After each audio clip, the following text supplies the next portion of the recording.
Can you provide guidance on how to authentically, intentionally, and explicitly address anti-blackness?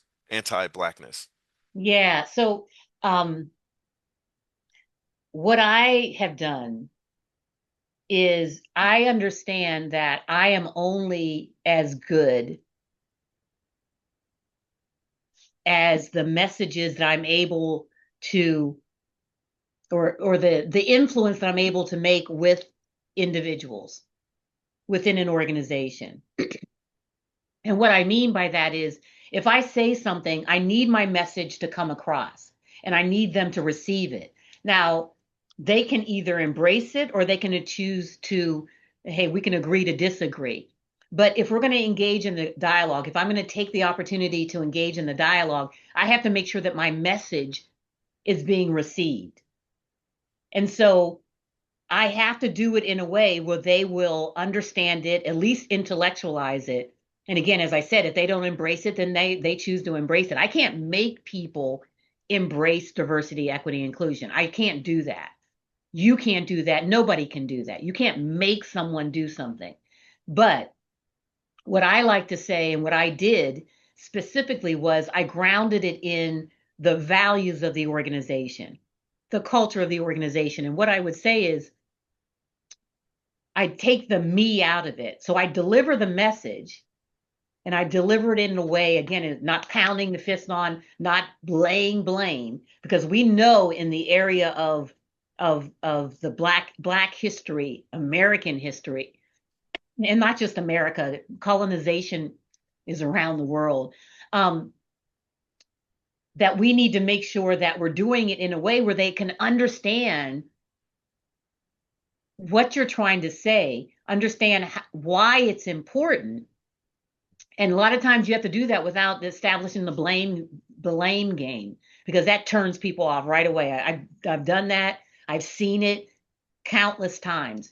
But if I'm doing and I'm talking in a way that provides them with, data, storytelling, messages, ways that they can understand it, and historical references, then I've done my job. I've given them the information. And again, they can either agree to embrace it or not.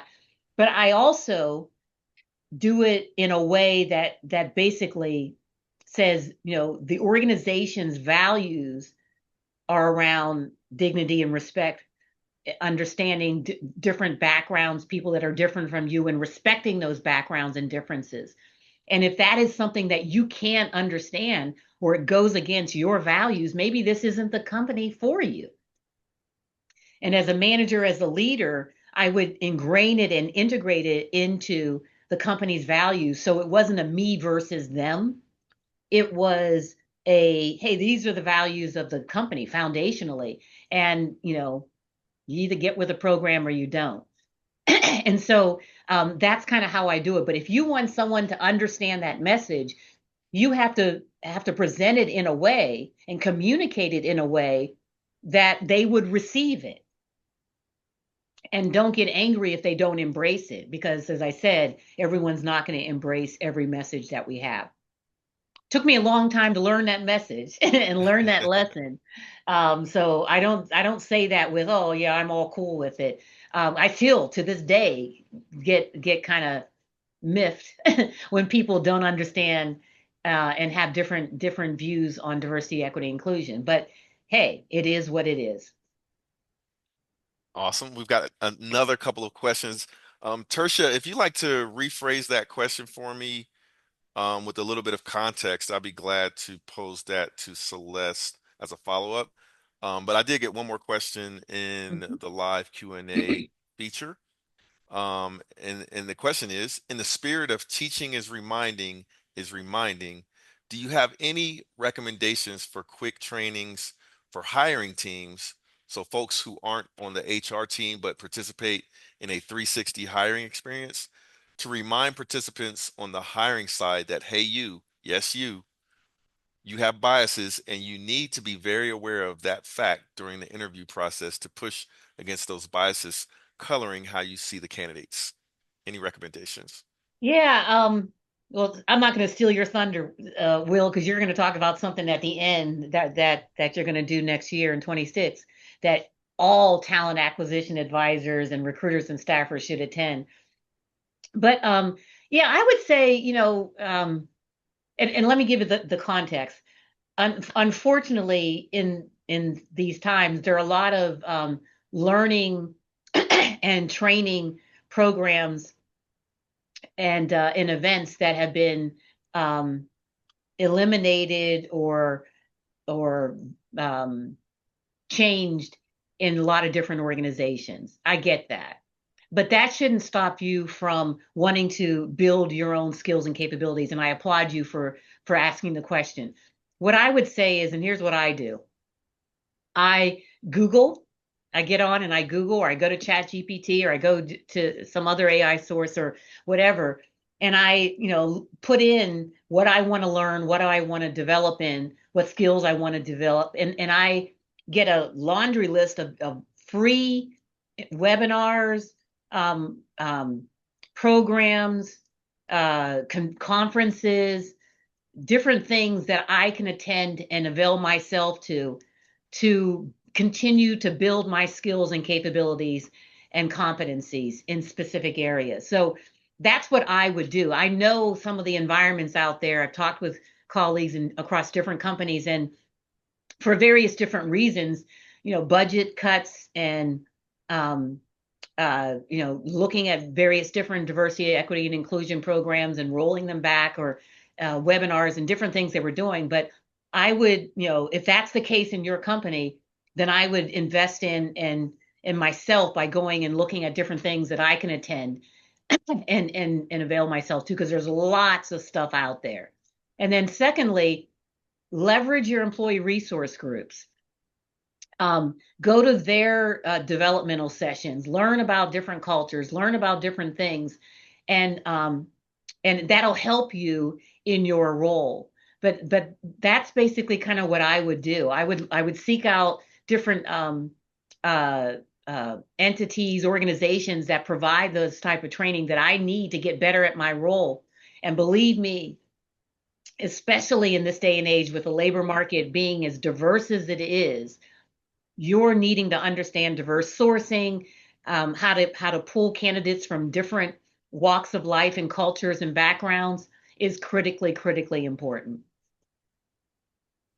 All right, excellent. Let's see here. Got any?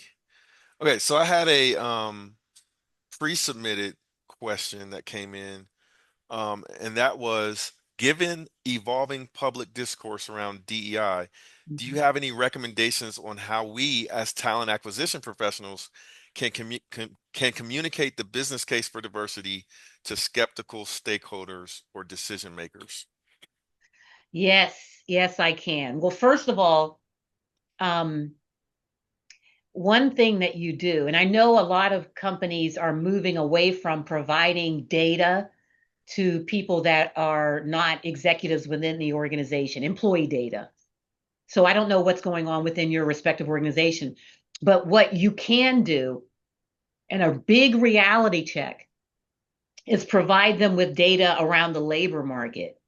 And you can get that information through various different means. Like I said, Google, Chat GPT, whatever. But get the data around the diversity of the candidates that are out there in the labor market. Get the data around the different generations that are in the labor market, and talk to them about Generation Z, which is growing in the number of in the percentage of people in the labor market. Talk to them about what the values are of Gen Z.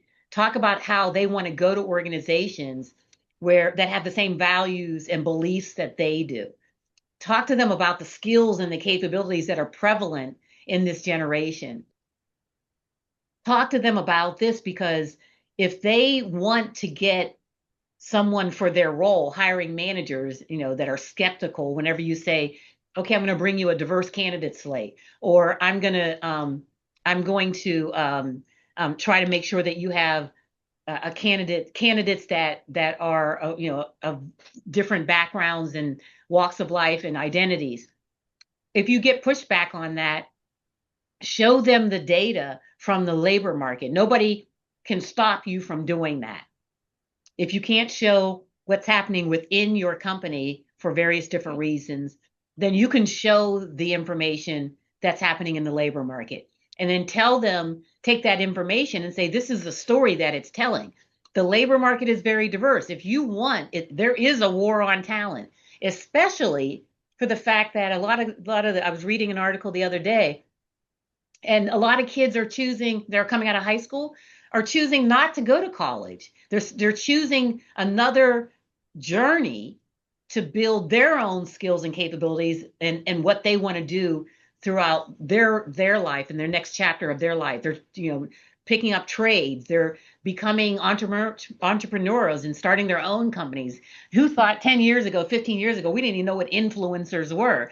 But there's all these different types of roles that exist that they're choosing not even to go to college. So if you're an organization that is your sourcing is coming out of, for early talent is coming out of colleges, that is really starting to diminish. And also too, what's hit the headlines that in the last couple of years, the last couple of college classes, white males have been diminishing in colleges and universities. And so, you have to make sure that hiring managers and people within your organizations, they understand that the labor market has evolved. And if they don't understand and they want to be able to be a player in this war on talent, you have to be able to understand and be able to attract all different types of talent across all different walks of life and identity. So, keep at them from that standpoint. And I challenge them. Now I know sometimes this gets hard because you're under the gun to be able make sure you're bringing in talent. I get that, but when you say to a hiring manager and you say, okay, I'm going to make sure that I'm able to bring in diverse talent that you can choose from, and they say, well, I want to make sure that it's quality talent, challenge them. I've done this hundreds and hundreds and hundreds of times before as an HR business partner throughout my career in different companies. Well, can I stop you for a second? What do you mean by I want to make sure that they're quality talent? What did you mean by that? And ask them that. And when they start hemming and hawing, because you know what they meant, but ask them, challenge them. And again, as I said, do it with dignity and respect, but get them to really understand that you saying that just showed me your bias that you think diverse talent is inferior, doesn't have the skills and the capabilities that you need for your role. And then secondly, you're insulting me as a talent acquisition advisor, as a recruiter, that I'm going to hire someone based on what they look like. I understand the skills and the capabilities, the experience that you need for your role, and I will bring you that quality candidate. But what I'm telling you is that you can get those skills and capabilities embodied in different identities. And let me go out and get that for you. So I hope that makes sense. But a lot of times, like I said, I've been in those conversations. I've been in the trenches where throughout my career where managers say that.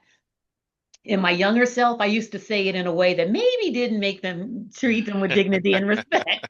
But now I learned that, again, that message that you want them to hear and you want them to understand and reflect on what they said. Excellent. So I want to get one more question in because Tertia actually mentioned a response to one of your earlier answers around that first question that we kicked things off with around anti-blackness and awareness. And you mentioned grounding the message and the values of the company.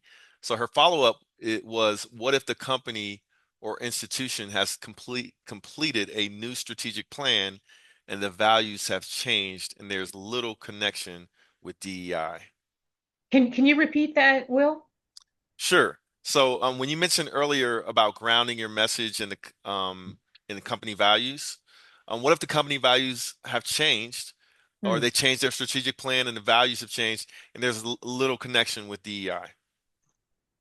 Well, there's a couple of things. One is that old song, Should I Stay or Should I Go? If it is to the point where um, it is just not the company that you chose when you came to the organization, then you have to make that decision yourself.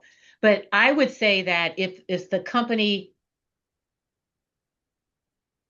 first really examine what that means, when the company says, well, we're rolling back, we're not doing this, we're not doing that, really take stock in, well, what does that mean? Because as I said, all companies are made up of people. They're not made up of laptops, desks, brick and mortar. They're made up of people. And so when someone, let's say your manager or your leader or whatever says that, um, ask them the question, well, how are you going to value the employees across the organization for what they can bring to this organization? How are you going to value that? How are you going to ensure that people have the skills, the capabilities that they need to be able to thrive? And those skills and capabilities, those needs, those um, obstacles and barriers are different for different people. How are you going to make sure that we can continue to thrive in this organization? Ask those questions because, people, when they say things like that, they don't understand the essence of diversity, equity, and inclusion. They don't understand how I explained it. Diversity is differences in people. Inclusion is how you get them to that collective purpose, and equity are the acts that you do to the people with all those differences to get them to that collective purpose. They don't understand that. So just ask the questions first, and then in asking those questions and you're having this dialogue with this person or this leaders or whatever, you might even get them to understand that, you're right. It's nothing but good management, good leadership, and good business. And it helps to, at least in your sort of, as I said, sphere of influence, you can get them to continue the body of work and continue, enabling folks around you to thrive. But challenge it, take scope, ask the questions, and if it gets to a point where you can't thrive as an individual in that organization, then you have to make that decision as to whether another organization might be better for you. Excellent. So Celeste, if you would do me the favor of Mhm. maybe bringing up that last slide that you had, I want to Okay. make sure that folks